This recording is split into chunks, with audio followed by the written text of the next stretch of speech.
Gubernur Jawa Barat Ridwan Kamil meresmikan pembangunan Masjid Al-Mumtaz di sela pemakaman Emeril Han Mumtaz alias Eril mendiang putra sulungnya.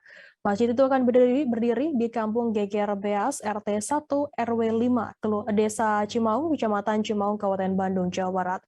Peresmian pembangunan masjid berlangsung setelah Ridwan Kamil memakamkan jenazah Eril pada Senin 13 Juni. Ridwan Kamil menjelaskan sudah 2 tahun ini merencanakan pembangunan Islamic Center yang diniatkan sebagai dakwahnya sekaligus tempat ibadah masyarakat. Ridwan Kamil menamai masjid di Islamic Center tersebut dengan Al-Mumtaz, nama belakang mendiang putranya yang berarti terbaik. Ridwan Kamil menjamin bahwa Masjid Al-Mumtaz sesuai syariatnya, di mana lokasi makam terpisah dari masjid. Makam tidak berada di dalam kawasan dan tidak menempel di kawasan masjid. Dengan mengucap basmalah, Ridwan Kamil meresmikan pembangunan Masjid Al-Mumtaz desain mahakarya tangannya. Berikut akan kami tampilkan Tribuners keterangan dari Ridwan Kamil mengenai peresmian Masjid Al-Mumtaz. Islamic Center sudah 2 tahun, tidak diniatkan untuk siapa-siapa, semata-mata sebagai dakwah kami dan juga tempat ibadah untuk masyarakat.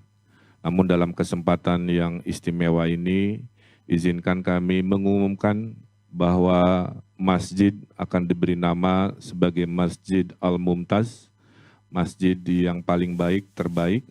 Artinya mudah-mudahan menjadi sebuah tempat yang mulia, yang kebetulan dinamai dari nama akhir anak kami Emeril Han Mumtaz. Sesuai syariatnya, lokasi makam terpisah dari masjid, bukan di dalam kawasan, tidak menempel kawasan, tidak di depan kawasan masjid, jauh dan cukup untuk memadai sebagai tempat yang bisa berdampingan dengan baik. Terima kasih dengan mengucap Bismillahirrahmanirrahim. Dengan ini, insya Allah, mudah-mudahan Allah mudahkan rencana pembangunan Masjid Al-Mumtaz bisa diselesaikan dengan dukungan doa dari semua pihak. Hatur nuhun, wassalamualaikum warahmatullahi wabarakatuh. Jangan lupa subscribe, share, komen, dan like ya.